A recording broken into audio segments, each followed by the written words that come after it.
आसमान से बरसती आग और जमीन पर बिछी लाशों ने मध्य पूर्व को एक ऐसे शमशान में बदल दिया जहां पर सिर्फ बारूद की गंध और सायरन की चीखें गूंज रही है। दुनिया एक बार फिर महाविनाश के मुहाने पर खड़ी है और इस बार चिंगारी अमेरिका, इजराइल और ईरान के बीच भड़कती नजर आई, जिसने महज 8 दिनों में पूरी दुनिया को खौफ से भर दिया।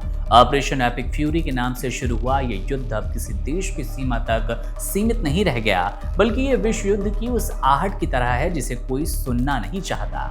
अमेरिका और इजराइल ने मिलकर ईरान के खिलाफ एक भयानक आक्रामक अभियान छेड़ रखा है। इस अभियान के पहले ही हफ्ते में अमेरिकी बलों ने ईरान के 3000 से अधिक ठिकानों को अपना निशाना बना लिया। ये कोई सामान्य गोलीबारी नहीं है, बल्कि परमाणु सुविधाओं, मिसाइल बेस और सैन्य ठिकानों को जड़ से मिटाने की एक खौफनाक साजिश है।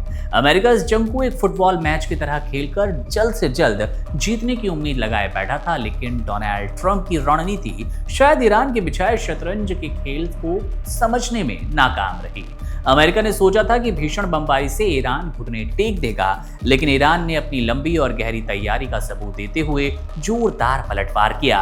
सबसे बड़ी हैरानी तो तब हुई जब ईरान ने जॉर्डन में तैनात अमेरिका के सबसे उन्नत और ताकतवर terminal high altitude area defence system को पूरी तरह तबाह कर दिया। इस घटना ने अमेरिकी सैन्य प्रतिष्ठान को एक गहरा घाव दिया है और ये साबित कर दिया कि ईरान की मिसाइल तकनीक को कम आंकना एक बहुत बड़ी भूल होगी, बेशक आप कोई भी बड़ी महाशक्ति क्यों ना हो। ईरान ने पलटवार करते हुए इजराइल और मध्य पूर्व में मौजूद अमेरिकी सैन्य ठिकानों पर अनगिनत मिसाइलें और घातक ड्रोन दागे। इजराइल का दावा है कि उसने ईरान की हवाई रक्षा प्रणाली का बड़ा हिस्सा नेस्तनाबूद कर दिया, लेकिन दूसरी तरफ से बरसती बैलिस्टिक मिसाइलों ने खौफ का माहौल बनाया हुआ है। हालांकि इजराइल और उसके सहयोगी देशों के एयर डिफेंस सिस्टम ने बड़ी संख्या में इन हमलों को हवा में ही नाकाम कर दिया, लेकिन जो तबाही जमीन पर हुई वो दिल दहला देगी। इसी बीच ईरान ने कूटनीतिक मोर्चे पर एक बड़ा दांव खेलते हुए अब एक ऐसा कदम भी उठा लिया है जिससे पड़ोसी देश कुछ तो खुश होंगे। पड़ोसी देशों से ईरान ने माफी मांग ली है और उन पर किसी भी तरह के हमले को बंद करने का एक बड़ा और जरूरी फैसला लिया, ताकि इस युद्ध का फोकस सिर्फ उसके मुख्य दुश्मनों पर रहे और क्षेत्रीय कूटनीति उसके पक्ष में बनी रहे। इस भयंकर तबाही के बीच पूरी दुनिया के मन में सबसे बड़ा सवाल ये कि क्या कोई पक्ष घुटने टेकेगा और क्या इस युद्ध में आत्मसमर्पण की कोई गुंजाइश बाकी है। इस सवाल का जवाब ईरान के राष्ट्रपति मसूद पेजेश्कियन ने बेहद कड़े और डरावने शब्दों में दिया। उन्होंने स्पष्ट लहजे में दुनिया को बता दिया कि जो लोग ये सपना देख रहे हैं कि ईरान बिना किसी शर्त के आत्मसमर्पण कर देगा, तो वो अपने इस भ्रामक सपने को अपने साथ कब्र तक ले जाएंगे। ये एक बयान मात्र नहीं है, बल्कि इस बात का साफ संकेत है कि ईरान इस लड़ाई को अपनी आखिरी सांस और आखिरी सैनिक तक लड़ने का मन बना चुका है। दोनों ही पक्ष पीछे हटने को कतई तैयार नहीं है। शांति वार्ता का कोई भी रास्ता फिलहाल खुलता नजर नहीं आ रहा है। जब बात इस खूनी खेल में इंसानी जानों के नुकसान की आती है तो आंकड़े रोंगटे खड़े कर देते हैं। दोनों पक्षों के अलग अलग दावों के बीच सटीक आंकड़ा बता पाना बेहद मुश्किल है, लेकिन जो तस्वीरें छनकर सामने आई वो गहरी चिंता व्यक्त करती है, गहरी चिंता का विषय है। ईरान का दावा है कि अमेरिका और इजराइल की तरफ से की गई बमबारी की वजह से ईरान में कई मासूम महिला और बच्चों की जान चली गई। कई सैनिक भी इसमें शामिल रहे। रिहायशी इलाके, बुनियादी ढांचों और यहाँ तक कि स्कूलों को भी बख्शा नहीं गया था। एक शहर के तो स्कूल पर भयानक हमले में कई मासूम छात्राओं की 165 के आसपास वो आंकड़ा था जिसमें जान चली गई थी। वहीं दूसरी ओर इजराइल और अमेरिका अपनी तरफ हताहतों की संख्या बेहद कम बताने की कोशिश कर रहे हैं। मीडिया रिपोर्ट के अनुसार इजराइल में ईरानी मिसाइल हमलों में 10 से ज्यादा लोगों की मौत की बात कही गई और अन्य घायल बताए जा रहे हैं। इसके अलावा अमेरिकी सेना के भी लगभग 6 सैनिकों को अपनी जान गंवानी पड़ी। लेबनान आसपास के अन्य क्षेत्रीय इलाकों में भड़की हिंसा झड़पों में करीब 200 लोगों की मौत हो गई।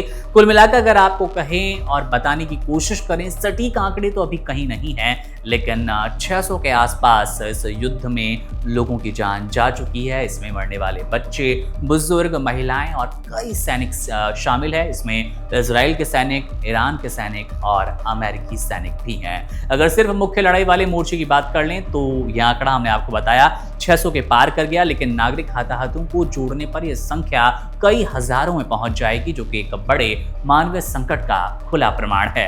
इस युद्ध की अफरा तफरी के बीच एक खबर ने दुनिया भर की मीडिया को सबसे ज्यादा सनसनी में ढालना शुरू किया, और वो खबर थी अमेरिकी नौसेना के सबसे बड़े और ताकतवर हथियारों में से एक यूएसएस अब्राहम लिंकन के समुद्र में डूबने की अफवाह। फरवरी की शुरुआत में अरब सागर के तनावपूर्ण जल क्षेत्र में एक ईरानी ड्रोन ने इस विशालकाय विमान बोहक पूत की ओर बेहद आक्रामक उड़ान भरी थी। हालांकि अमेरिकी लड़ाकू विमानों ने मुस्तैदी दिखाते हुए उस ड्रोन को समय रहते मार गिराया था। यानी कि ये जो खबर चल रही है कि यूएस अब्राहम लिंकन डूब गया है, ऐसा कुछ नहीं हुआ है, ये एक फर्जी खबर है। इसके तुरंत बाद ईरान की तरफ से भ्रामक दावा किया जाने लगा था कि अमेरिकी पोत पर सफल हमला करके उसे भारी नुकसान पहुंचा दिया गया।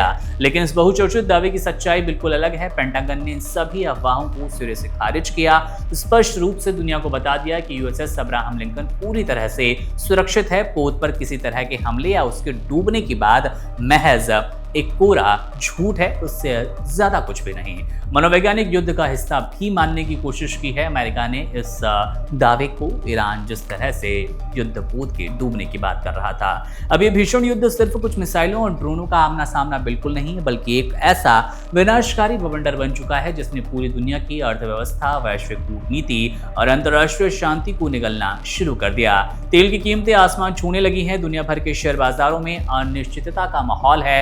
संयुक्त राष्ट्र और अन्य मानवाधिकार संगठन लगातार ये कड़ी चेतावनी दे रहे हैं, अगर इस आग को कूटनीतिक बातचीत के जरिए जल्द से जल्द नहीं बुझाया गया तो पूरा मध्य पूर्व एक ऐसे गहरे मानवीय संकट में डूब जाएगा जहां से वापसी का कोई भी रास्ता नहीं बचने वाला। दुनिया अब अपनी सांसें थामकर इस बात का इंतजार कर रही है कि क्या कोई कूटनीतिक चमत्कार इस महाविनाश को रोक लेगा, या फिर ये बेकाबू संघर्ष इंसानियत के इतिहास का सबसे काला और खूनी अध्याय बनकर रह जाएगा। चलिए अब आपको बताते हैं जयशंकर की उस टिप्पणी के बारे में जहां उनसे पूछा गया कि ईरानी युद्धपोत भारत में क्या कर रहा था, आखिर कोच्चि में ठहरने की अनुमति क्यों मिली, इस पर क्या कुछ बोले विदेश मंत्री जयशंकर। हमारी रिपोर्ट देखिए। मिडिल ईस्ट में बढ़ते तनाव और अमेरिका ईरान के बीच टकराव की खबरों के बीच केरल के कोच्चि बंदरगाह पर एक ईरानी नौसैनिक जहाज के पहुंचने से कूटनीतिक हलचल तेज हो गई। ईरान का युद्धपोत IRIS लवन तकनीकी खराबी के कारण भारत के पास मदद की गुहार लेकर पहुंचा और भारत ने अंतर्राष्ट्रीय कानून तथा मानवीय आधार पर उसे बंदरगाह पर डॉक करने की अनुमति दे दी। ये घटना ऐसे समय में हुई जब क्षेत्र में हालात बेहद संवेदनशील बने हुए हैं और हाल ही में एक ईरानी युद्धपोत के अमेरिकी टॉर्पीडो हमले में डूबने की खबर के बाद स्थिति और अधिक तनावपूर्ण हो गई है। रायसीना डायलॉग 2026 के दौरान भारत के विदेश मंत्री डॉक्टर S जयशंकर ने इस पूरे मामले पर विस्तार से जानकारी दी। उन्होंने स्पष्ट किया कि भारत ने यह फैसला संयुक्त राष्ट्र समुद्री कानून समझौते यानी UNCLOS और अंतर्राष्ट्रीय नियमों के आधार पर लिया। उनके मुताबिक ईरान की तरफ से भारत को एक संदेश मिला था जिसमें बताया गया कि उनका एक जहाज समुद्र में तकनीकी समस्या का सामना कर रहा है और वो भारत के सबसे नजदीक मौजूद बंदरगाह में शरण लेना चाहता है।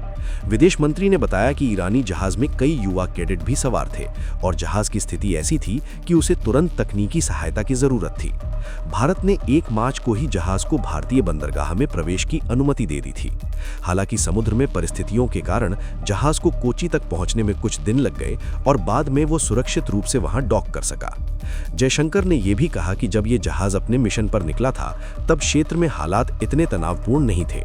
जहाज दरअसल एक नौसैनिक बेड़े की समीक्षा के लिए यात्रा पर था, लेकिन रास्ते में क्षेत्रीय घटनाक्रम तेजी से बदल गए और वो अनजाने में उस संकटपूर्ण स्थिति के बीच फंस गया।